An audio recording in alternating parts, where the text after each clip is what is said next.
Política ES, uma bússola para entender os rumos da política no Espírito Santo. Olá, está no ar mais uma edição do Política ES, programa sobre política e poder no nosso estado do Espírito Santo.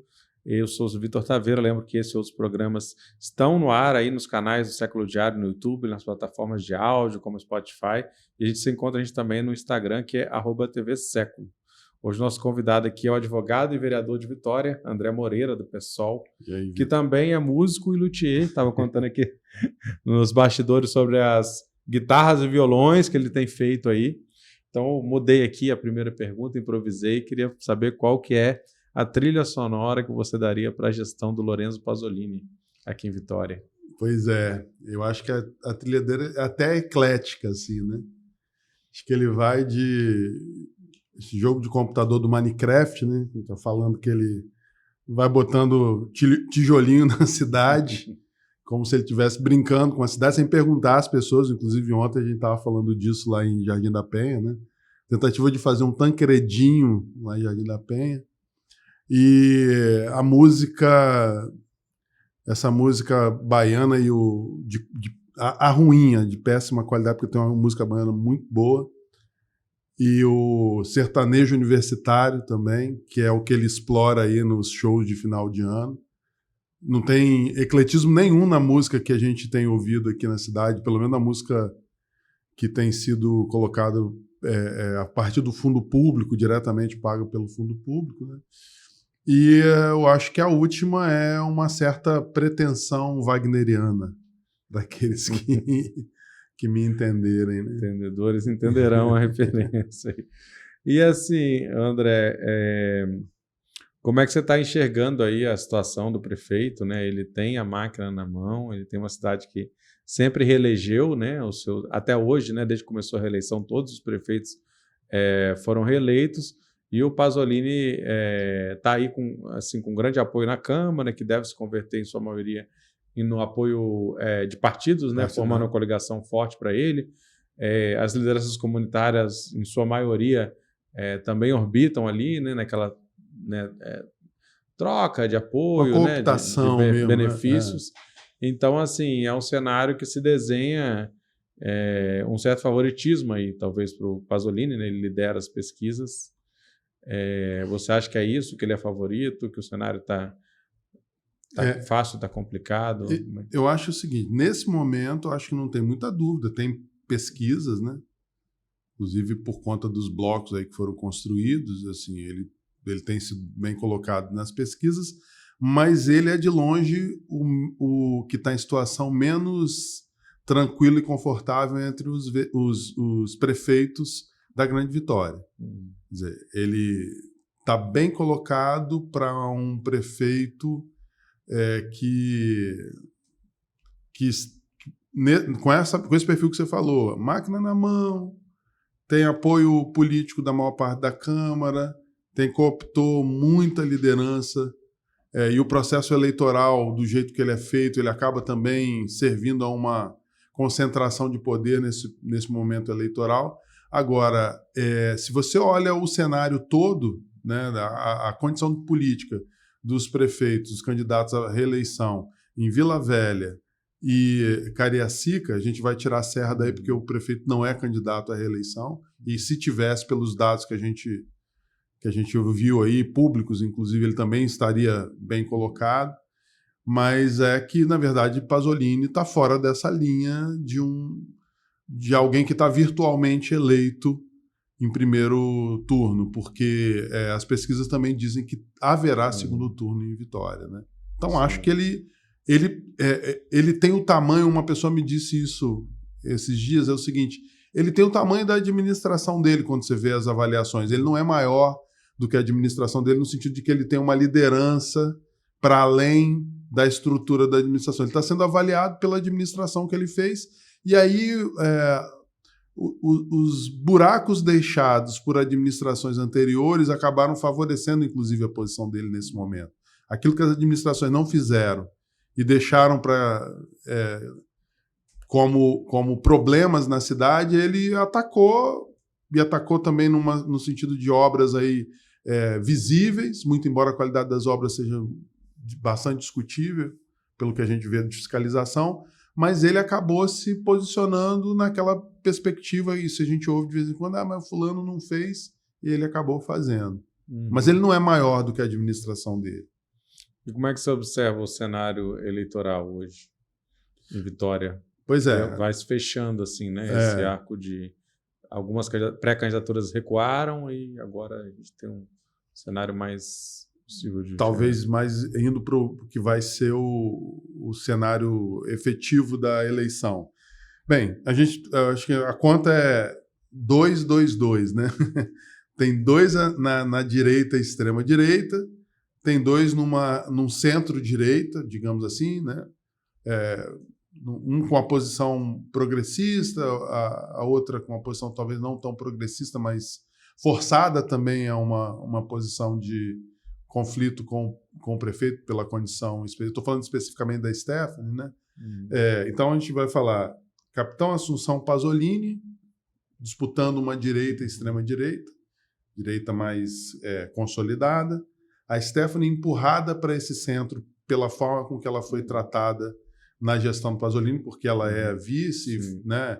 E se declarava inicialmente muito mais à direita do que ela se encontra hoje. Que aí tem a ver até com a briga dela, leva ela meio que para os baixos de Casagrande. Isso, né? Exato, para esse bloco do centro aí, né? Ela se coloca hoje como uma pessoa moderada, né? É uma evolução da posição inicial dela, que eu acho, inclusive, bom para ela, para a perspectiva dela, esperando até que ela ganhe uma certa autonomia maior assim, no processo para dizer o que ela passou, né? Porque ela fez uma escolha de ficar ali recôndita, reclusa ali naquela posição, mas acho que não foi bom para ela isso. Aparentemente, inclusive, a pré-candidatura mais débil aí, né? De acordos, de alianças, de expressão política. Seria aquela que, nesse momento, se alguém falar assim, vai sair, a gente está falando que está havendo uma consolidação. Seria a que a gente talvez avaliasse que não ficaria, né? Mas está aí, está posta, a gente tem que considerar ela. A do Luiz Paulo, que é uma grande tentativa do Casagrande de criar um bloco, né, de candidaturas, ela é um tanto quanto... Para a gente que é mais velho que viu o Luiz Paulo onde ele esteve, é difícil pensar que aquilo é um bloco coeso, né? Ele tem interesses muito pontuais dessa eleição, mas eu não sei se dali sai um projeto. E o Luiz Paulo é um cara bem avaliado como prefeito, né? A gente não pode negar isso, mas também enfrentou seus grandes problemas, especialmente o segundo período do segundo mandato de Luiz Paulo foi muito ruim. Eu sou um daqueles que criticavam o abandono da cidade no final do segundo mandato dele. E depois, no bloco da direita, tem João, que foi um prefeito de duas gestões. Né? Desculpa, do bloco da esquerda. O João com 2 gestões, que, como toda gestão de reeleição também, a segunda foi mais complicada do que a primeira, e Camila como a novidade efetiva nesse processo. Só para retomar aqui, você falou o primeiro bloco que a gente não nomeou, mas é Lorenzo Pasolini. Falei, Capitão Assunção. Capitão Assunção, Pasolini, Stephanie, Luiz Paulo, João, Camila. Eu acho que a novidade no processo efetiva é Camila. Né? A Stephanie está aí, a gente vai esperar como que ela vai se comportar, mas como novidade do ponto de vista da política, com projeto político, com a possibilidade política, para mim tem Camila. E eu tenho dito desde, acho, do ano passado, antes até talvez dela se convencer desse projeto, de que ela é um nome que pode representar um projeto de esquerda. Porque o que a gente tem feito nos últimos anos é se defender do avanço da direita, né? Então, acho que Camila efetivamente vai ser aquilo que vai apontar para uma saída dessa posição que a gente está jogado nas cordas, tendo que fazer sempre o voto no menos pior. Acho que a gente tem uma saída hoje. Nunca acreditou numa possibilidade de uma articulação PT, PSOL e outros partidos que pudesse formar uma candidatura unificada de esquerda em Vitória? Isso só vai acontecer num segundo turno, e eu espero com o PT apoiando a candidatura do PSOL. Nós não teremos problema, obviamente, nenhum com isso. Mas não acho que é possível, porque seria a diluição do PSOL num programa que já não está dando certo. Vamos falar que, óbvio, que é muito melhor ter Lula como presidente do que Bolsonaro, mas Lula ainda continua nos jogando em algumas armadilhas dos governos de conciliação, né?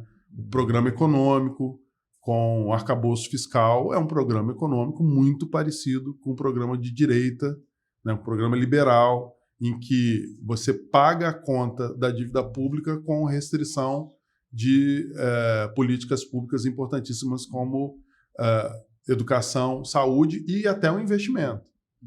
Então, assim, a gente saiu do teto, mas nós temos um mini teto agora que se chama arcabouço fiscal e que continua funcionando como limitador de investimentos nas áreas de educação, saúde, segurança, desenvolvimento tecnológico. Quando a gente vê o tamanho da dívida pública, a gente vai entender que o maior centro da dívida pública não é investimento nem estrutura do Estado, é a dívida pública, é o pagamento do serviço da dívida. Lula não tem coragem de enfrentar esse negócio. Ele não é um Andrés Obrador, por exemplo, né? Que enfrentou isso e que está aí, do México, que inclusive elegeu uma mulher, primeira eleição de uma mulher no México, né? E acho que a primeira da América do Norte, né? Mulher presidenta na América do Norte, mas com um programa manifestamente tradicional da esquerda, classe trabalhadora, aumento de salário, garantia e estabilidade de emprego, enquanto aqui a gente está apostando em empreendedorismo periférico como se fazer aquilo que a gente sempre fez, que é se virar nos 30, fosse empreendedorismo, entendeu? Então, acho que a gente ainda está metido numa armadilha que a gente precisa sair dela. Então, para o PSOL se associar no PT num primeiro turno era uma confusão que eu acho que a gente não podia. Se o PSOL quer continuar com um partido diferente do PT, com um projeto de país que se justifique, ele precisa dizer ao que veio. E como assim, vereador de oposição, o que você coloca como os principais pontos que tem que ser criticados da atual gestão e o que o pessoal, digamos, pode trazer de novo aí? Olha só, em termos de políticas públicas, essas políticas em relação às questões de identidade, das opressões, é muito ruim. A gente ficou muito tempo sem uma gerência, eu acho que não tem uma gerência, tem uma coordenação para políticas raciais. Problema LGBT, que a gente não tem uma estrutura para proteção das pessoas LGBT e para uma política para esse grupo. O ataque às professoras e professores e à educação democrática. Quer dizer, a gente está tendo pela primeira vez de uma forma muito manifesta um ataque da Secretaria de Educação, tirando diretoras e diretores, vamos conceder que a justificativa deles seria uma justificativa da secretária, né, da Juliana, seja uma justificativa plausível. Por que não devolve à comunidade a reeleição dessas vagas para essas vagas que foram retiradas? Ela está colocando pessoas dela, está justificando a retirada por qualquer motivo administrativo, que a gente não pode sequer fiscalizar e saber se são verdadeiros, mas não está devolvendo à comunidade a possibilidade de reeleger seus diretores de escola. Houve um ataque muito grave ao Conselho de Educação, ao Conselho Municipal de Educação, COMEV. Em Vitória, retiraram a representação estudantil do COMEV. Né? Então, acho que tem um problema grave, inclusive o pessoal está entrando com uma ação de inconstitucionalidade contra essa lei, porque ela é gravemente inconstitucional. Então, assim, do ponto de vista de gestão democrática, não é gestão democrática. Tem dificuldade de dialogar com a população sobre temas, às vezes, até simples, como Curva da Jurema, projeto para a Curva da Jurema, agora em Jardim da Penha, o tal do Tancredinho, né? Uma presunção assim, de que você vai criar na praça, ali na praça central de Jardim da Penha, que era antigamente a Praça do EPA, na minha época de criança, a Praça do Santa Marta. Muda o supermercado, muda e a praça muda o nome da praça. Né? Maria Leonora Pereira, né? A praça. E ela é considerado o coração de Jardim da Penha, é o local de onde você quase vê o bairro todo, né? você bota ali um negócio que vai tampar, que não sabe se vai ser, depois que tiver tampado, como uma estrutura fechada, se vai estar tão disponível para a população utilizar, para as crianças. Eu cresci ali, né? Eu sou criado ali na Rua 8, que é a Francisco Eugênio Mucielo, e a gente ficava ali naquela praça, era a praça onde a gente jogava bola, onde a gente passava para ir para a escola. Então, uma mudança dessa muda com a perspectiva de visão do bairro. E mudou, e algumas pessoas estão muito insatisfeitas. Faltou diálogo, porque talvez se tivesse explicado o projeto antes de lançar ele na Gazeta, algumas pessoas que estavam ontem insatisfeitas numa reunião que a ANJAP fez e que a gente participou, talvez não tivessem tão insatisfeitas. Uma parte grande da insatisfação é a falta de respeito, né? Uhum. Bom, eu queria falar um pouquinho também agora, trazendo, né, já entramos um pouco, mas na sua atuação, né, parlamentar, que você teve aqui no ano passado, uma entrevista conjunta até com o Vinícius Simões, né, então no Cidadania, hoje agora no PSB, né, vocês tinham acabado de assumir o mandato, né, a partir da eleição como suplentes, né, da Camila e do Deninho, e numa nova composição da Câmara que, né, eram os novos vereadores de oposição, e assim tem sido até o momento, né, junto com a Carla, que já estava exercício do mandato, a Carla Costa do PT. Então, assim, daquele momento que você soube que ia assumir esse cargo de vereador, até hoje, o que você esperava e o que você encontrou nessa Câmara e nessa relação com a Prefeitura? Bem, eu posso dizer para você que a gente... Obviamente, todo momento que você vai assumir uma função dessa, você tem uma certa... Né, eu estava um pouquinho estressado no seguinte esse estresse que você tem quando você vai se preparar para fazer algum tipo de atuação. Eu digo para as pessoas assim, até hoje, toda vez que eu vou ter que fazer uma sustentação oral no tribunal, a primeira coisa é um frio na barriga. No momento que você começa a falar, os músicos falam mais ou menos isso, né? Na hora que tem que dar a primeira paletada... O frio está ali na ponta, né? E depois nesse sentido, né? Da oratória, você tem muita experiência como advogado, né? Exato. Mas era a primeira experiência como parlamentar. Não sabia como é que o processo ia acontecer e eu tenho sempre uma sensação de muito alto responsabilidade com essas coisas, porque eu sei que quando eu estou ali eu não estou sozinho, né? Eu até lembro disso. Eu tive como um ato simbólico, eu botei minha mãe primeiro na cadeira, levei ela para o dia da posse, fiz ela sentar lá, porque para mim, aquela cadeira tem muita gente ali junta e eu tenho essa perspectiva de responsabilidade. Né? Minha mãe é uma mulher preta, que teve que sacrificar para que a gente pudesse chegar onde a gente chegou, eu, meu irmão, minha irmã, e que é a história de muitas mulheres pretas da cidade. Mas o movimento ali, eu logo entendi, porque isso está na prática de 27 anos de advocacia hoje, que quando você está fazendo uma representação, você tem que ter a medida entre o resultado possível e o resultado que você precisa alcançar. E eu vou te dizer que eu acho que a surpresa que tem foi a gente ter conseguido muitas coisas que no início da minha presença lá eu não achava que a gente conseguiria, e alguns disseram, inclusive, que a gente não conseguiria. A primeira coisa que aconteceu quando eu cheguei lá foi um vereador que estava numa disputa lá, a gente discutindo um projeto de lei, ele disse o seguinte: você sabe que você não vai passar nenhum projeto de lei aqui. Eu falei, tá, não sei não, você está dizendo. Ele falou, sabe por quê? Eu falei, não, porque você é de oposição, nós somos a situação e nós não vamos deixar passar. Final do ano, na metade, no segundo semestre, nós passamos a lei da fibromialgia. Depois a gente passa a lei da qualidade do ar, lei da entrega do balaio. Agora você vai falar assim, foi só a sua grande capacidade de articulação? Não, foi saber fazer uma leitura de cenário. A lei da fibromialgia passou porque a fibromialgia, ninguém vai brigar contra a pessoa com fibromialgia. Isso é um movimento. Então, você captar essa pauta, organizar o grupo que está concernido, né, o grupo que está implicado nessa questão, e colocar para dentro da Câmara para fazer uma pressão sobre o Legislativo e depois pressionar o Executivo, é uma técnica que a gente aprende na militância como advogado de sindicato. Né? A gente sabe, ou então na militância que a gente teve de movimento social, de rua. A gente já vê, por exemplo, o PL do aborto agora que está em debate lá no Congresso Nacional, já está tendo alguns recursos, Já porque recuou, houve uma lógico. resposta rápida e um discurso de massa, né? eficiente. Então, e aí é que a gente tem que entender qual é a nossa função como mandato. A função é estar em diálogo com a sociedade civil, com os movimentos, e ser fazer repercutir naquele espaço. Mas aquele espaço não é toda a política. Acho que tem um exagero, às vezes, até entre nós, de achar que a grande política é feita ali. A gente tem que inverter isso. A grande política está feita na rua.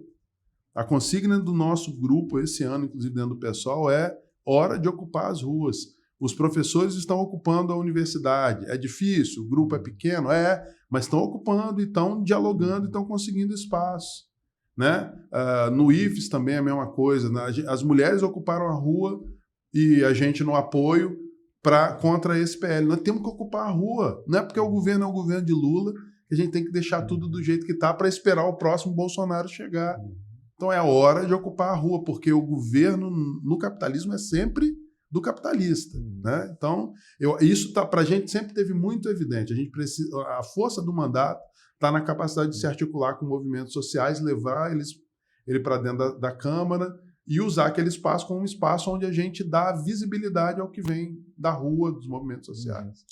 E você falou um pouco assim de algumas coisas, algumas conquistas, né, no legislativo. Não sei se você quer adicionar algo assim do que foi feito, mas também do que não foi possível fazer. Assim, você pegou a gente está falando aí de um mandato de praticamente 1 ano e meio antes de começar o período eleitoral, onde a coisa se esvazia, né?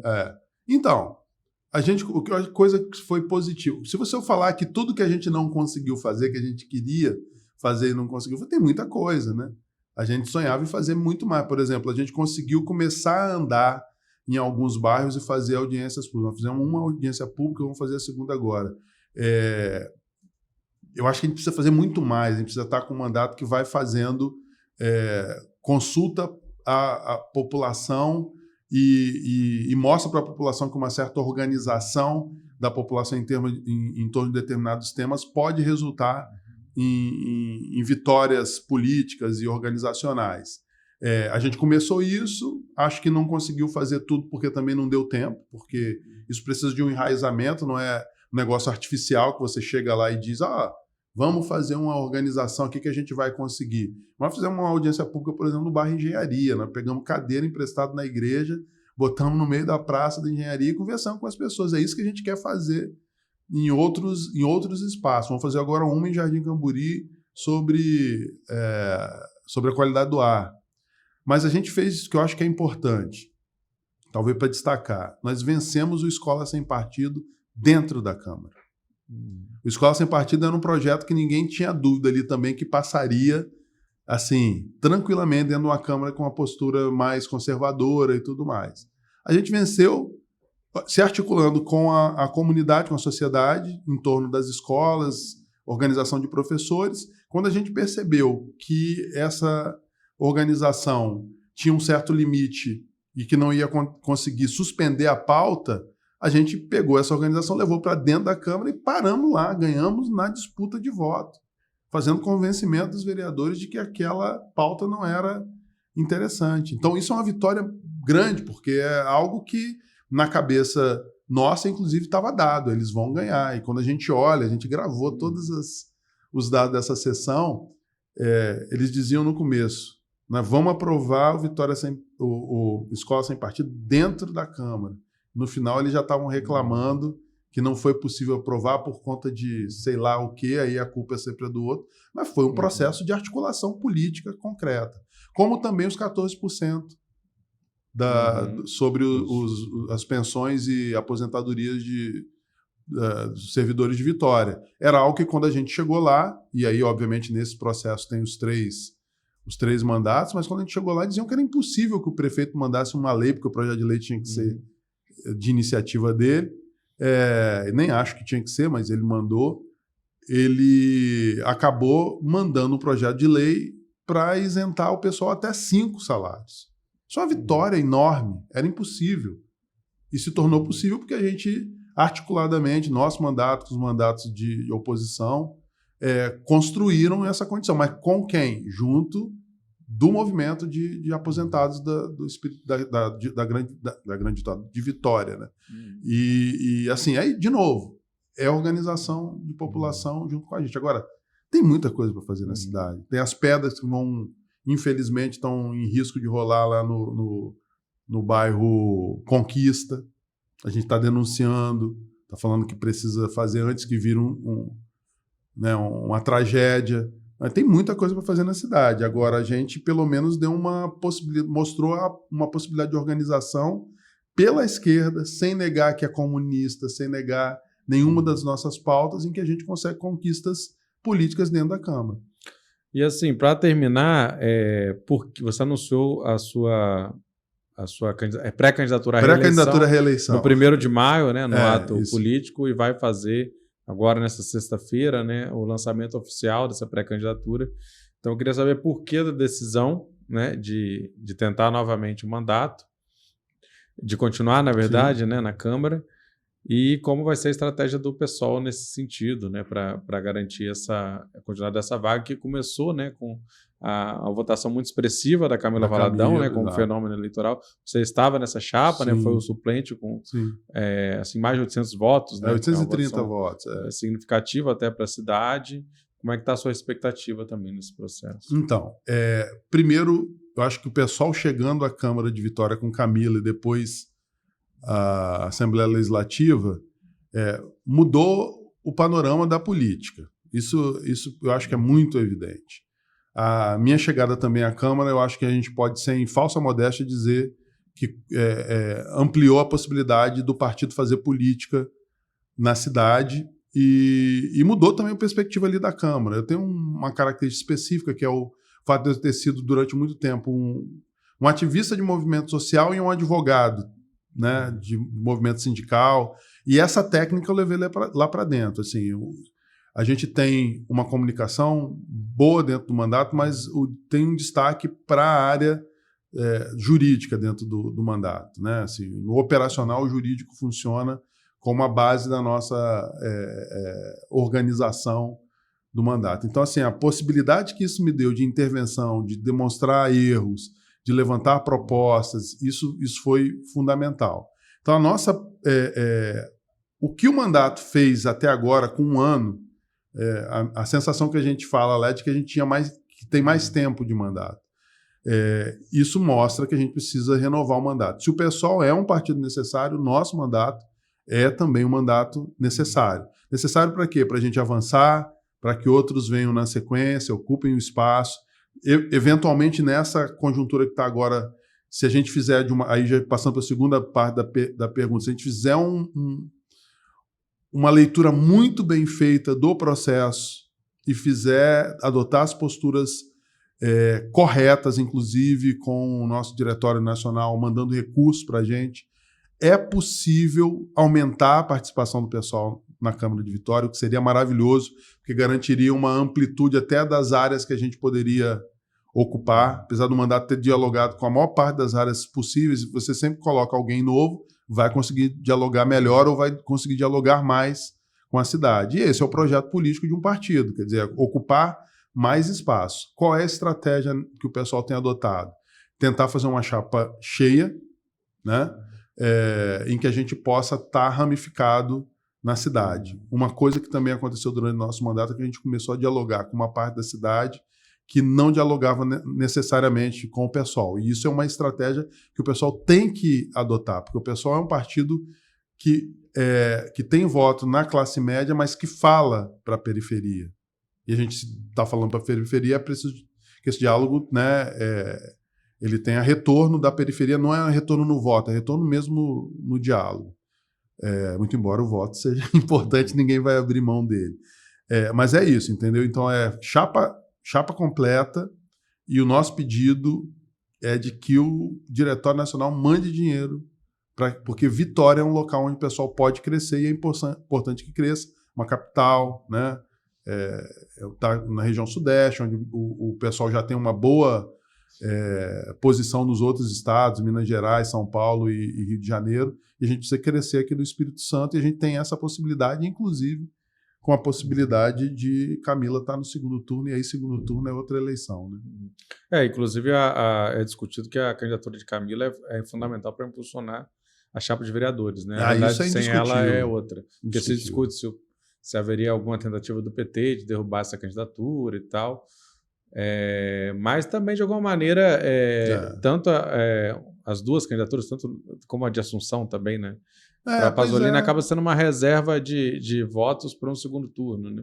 Porque se você também concentra todos os votos no primeiro turno, a esquerda concentra ali os votos e no segundo ela fica só com os votos dela. Você não cresce em nada. Qualquer dos dois. E essa história de que no processo eleitoral de 2 turnos, você tem discussão de projeto no primeiro turno e uma posição mais pragmática no segundo turno. Mas se você não puder discutir projeto, a política vai embora. Né? Tem que estar todo mundo aí. E eu estou dizendo isso achando que nós temos efetivamente a possibilidade de Camila chegar ao segundo turno. O processo está começando agora. A definição dela tem 1 semana e nós vamos ver aí as possibilidades de movimentação do eleitorado de esquerda daqui para frente. Camila não tem nenhuma obrigação de retirar candidatura. Por que ela não tem? Porque o projeto é diferente. Agora, se chegar num segundo turno e a gente precisar fazer uma adesão, vamos fazer adesão, obviamente, ao bloco menos reacionário, em que garanta a possibilidade de fazer política, sabendo que todos eles são muito complicados. Mas eu não estou trabalhando nessa perspectiva, estou dizendo isso aqui só de, como a gente diz no direito, de argumentando, quer dizer, só para que a gente possa conversar. Eu acho que Camila cresce muito no processo eleitoral. Beleza, muito obrigado, André Moreira. Obrigado. Esse foi o Politicast, programa semanal do Século Diário, vai ao ar todas as quintas-feiras, às 17 horas, produção e locução minha, Vitor Taveira, apoio técnico aqui hoje do Estel Miranda, do Estúdio 42B. É isso, obrigado e até logo. Isso aí.